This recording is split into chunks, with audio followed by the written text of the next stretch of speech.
नमस्कार। डॉक्टर संजीव भानावत के चैनल में आपका हार्दिक स्वागत, अभिनंदन। आज जिस विषय पर मैं आपसे बात करने जा रहा हूं, वह मात्र एक समाचार नहीं है, बल्कि इतिहास, स्मृति और भविष्य के बीच एक दुर्लभ संवाद है। सन 1947 को देश विभाजन के बाद दक्षिण एशिया में बहुत कुछ टूट गया था। जमीनों का बंटवारा हुआ, रिश्ते बिखरने लगे और भाषाएं भी चुप हो गईं। लगभग 8 दशक बाद पाकिस्तान के पंजाब प्रांत से एक ऐसी खबर आई जो इस चुप्पी को तोड़ने वाली है। यह कोई अनुमान नहीं है, यह एक ऐतिहासिक तथ्य है। पाकिस्तान के पंजाब प्रांत के 2 विश्वविद्यालयों ने विभाजन के बाद पहली बार साझा सांस्कृतिक विरासत का स्पष्ट हवाला देते हुए संस्कृत में 3 महीने के शॉर्ट टर्म पाठ्यक्रम शुरू करने की घोषणा की है। ये 2 विश्वविद्यालय हैं, लाहौर की स्टेट यूनिवर्सिटी और पंजाब का एक प्रतिष्ठित निजी university, Lahore university of management sciences. इन दोनों संस्थानों ने संस्कृत को किसी धार्मिक आग्रह के नाम पर नहीं, किसी धार्मिक आग्रह के रूप में नहीं, बल्कि शास्त्रीय, अकादमिक और ऐतिहासिक अध्ययन के रूप में प्रस्तुत किया है।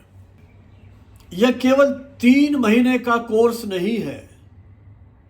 विश्वविद्यालयों ने स्पष्ट घोषणा की है कि भविष्य में भगवद गीता और महाभारत जैसे महान ग्रंथों का भी हम अध्यापन कराएंगे। उनका अकादमिक ढंग से शोध, अनुसंधान और पढ़ाने की योजना विकसित की जाएगी। यह कोई धार्मिक पाठ नहीं है, बल्कि एक टेक्सचुअल स्टडीज के रूप में इसे स्वीकार किया गया है।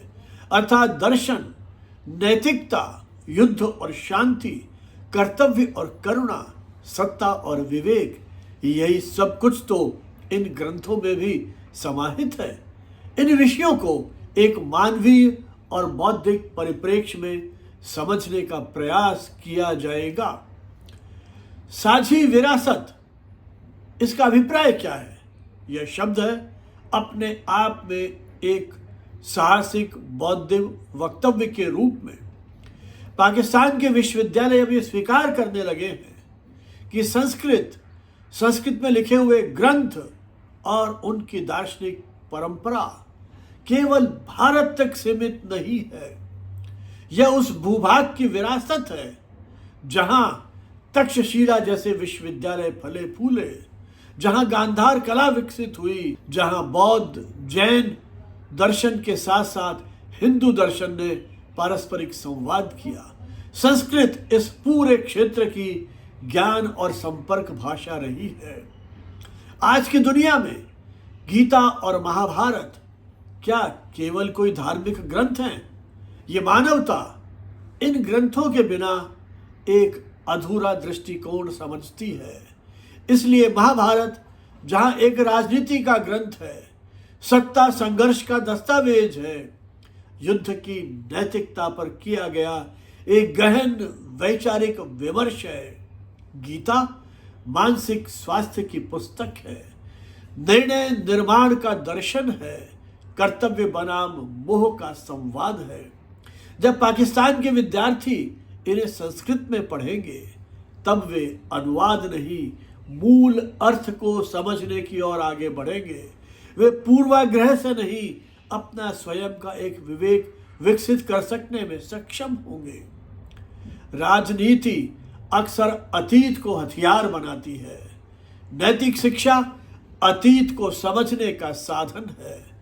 संस्कृत पाठ्यक्रम की यह पहल, संस्कृत पाठ्यक्रम को लागू करने का यह इनिशिएटिव एक संकेत है। ज्ञान को राष्ट्रवाद की कैद में नहीं रखा जा सकता। भाषाएं एक दूसरे की दुश्मन नहीं होती है। ग्रंथ कोई आणविक हथियार या बम नहीं होते हैं, ये तो एक सेतु होते हैं। यह कदम शत्रुता का नहीं, बल्कि बौद्धिक आत्मविश्वास का प्रतीक है। यह खबर हम भारतवासियों के लिए भी एक गहन प्रश्न है। जब पाकिस्तान के विश्वविद्यालय संस्कृत भाषा को पढ़ने के लिए तत्पर हो सकते हैं, गीता और महाभारत को आधुनिक अकादमिक विमर्श के साथ जोड़ सकने के लिए उद्यत हो सकते हैं, तो क्या हम स्वयं इसे केवल कर्मकांड और राजनीति तक सीमित करना चाहते हैं? संस्कृत को वैश्विक संवाद की भाषा बनाना हमारी ही भी जिम्मेदारी है। 1947 में जो बटा था वह भूगोल था, ज्ञान नहीं बटा था, संस्कृति नहीं बटी थी, भाषा नहीं बटी थी। आज लाहौर के विश्वविद्यालयों में संस्कृत की कक्षाएं लगने जा रही हैं। यह हमें याद दिलाती है कि सभ्यताएं दीर्घकालिक होती हैं और सीमाएं अस्थायी होती है। संस्कृत का यह पुनरागमन न अतीत की वापसी है, न भविष्य की कोई साजिश। यह तो मानवता की एक स्वाभाविक प्रवृत्ति है।